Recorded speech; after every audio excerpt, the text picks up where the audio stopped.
What's this actually going to cost me?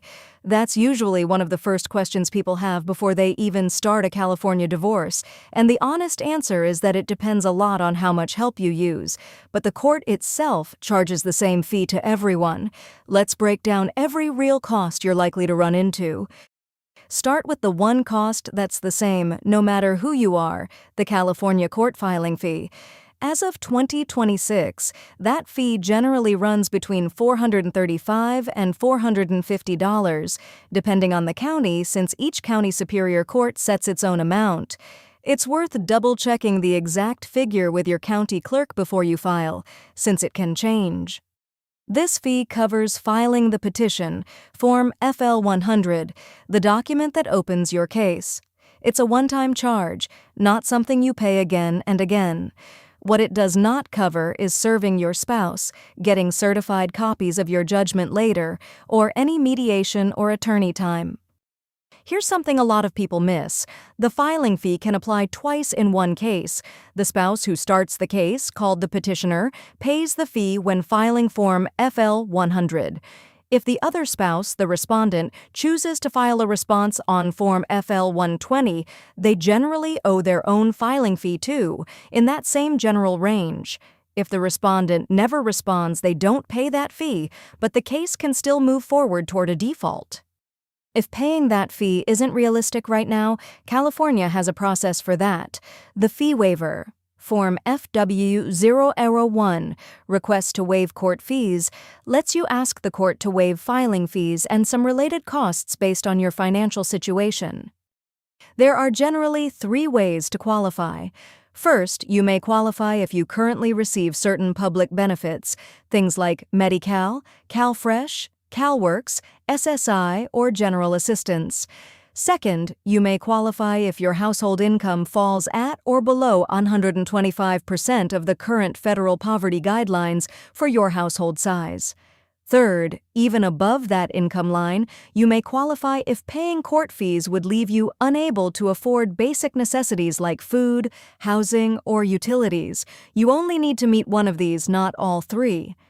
Once you file FW-001, the court responds with Form FW-003, the Order on Court Fee Waiver.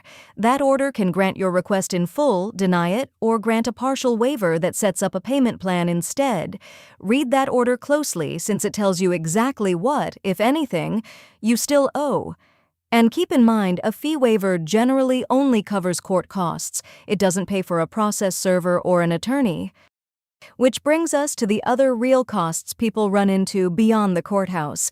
A process server, if you can't have an eligible adult hand-deliver the papers, typically runs somewhere between $40 and $150. Certified copies of your final judgment, which you'll likely want for things like insurance or a name change, generally cost $25 to $50 each. If you and your spouse disagree on custody, support, or property, mediation is often worth considering, and its cost varies widely depending on the provider. And some people pay for a one-time attorney consultation just to get a specific question answered, even if they're otherwise handling the case themselves.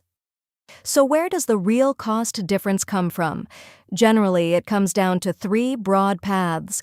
Doing every form yourself avoids paying anyone for help, but the responsibility for accuracy is entirely on you, and mistakes can mean rejected filings, which costs time and sometimes money to fix.